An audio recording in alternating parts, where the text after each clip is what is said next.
வணக்கம். இறால் வளர்க்கான தேவையான பொருட்கள்: இஞ்சி, பூண்டு, உப்பு, காஞ்ச மிளகாய், மிளகாய்த்தூள். இது எல்லாத்தையுமே எடுத்து மிக்சியில் போட்டு பேஸ்ட் மேலே தண்ணி ஊற்றி கொஞ்சம் பேஸ்ட் மேலே அரைச்சி வச்சுக்கலாம். எடுத்து வச்ச 1 கிலோ இறாலை இதை எடுத்து போட்டு மஞ்சத்தூள், உப்பு போட்டு நல்லா பிசைஞ்சு சோக் பண்ணி வச்சிடணும்.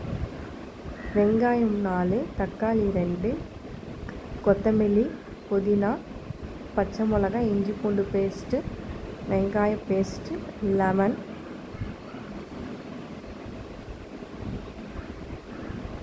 பட்டை, லவங்க, கிராம்பு, பிரிஞ்சி இலை, ஏலக்காய், கடல் பாசி.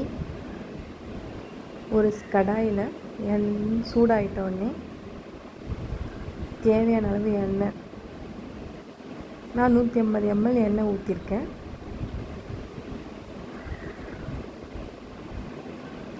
எண்ணெய் காஞ்சோடனே எடுத்து வச்சிருந்த மசாலா ஐட்டம் போட்டு வெங்காயம், பச்சை மிளகா நல்லா வதங்கணும்.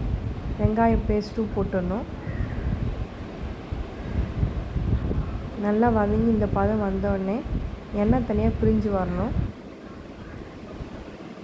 இஞ்சி பூண்டு பேஸ்ட்டு, தக்காளி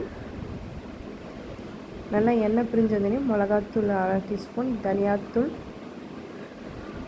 கரம் மசாலா, புதினா, இறால், தயிர் 2 டீஸ்பூன், தேவையான அளவு தண்ணி. நான் ஒருக்கு 1.25 தண்ணி எடுத்திருக்கேன். ஒரு டம்ளருக்கு 1.25 அரிசி போட்டால் பிரியாணி ரெடி. இறால் பிரியாணி ரெடி.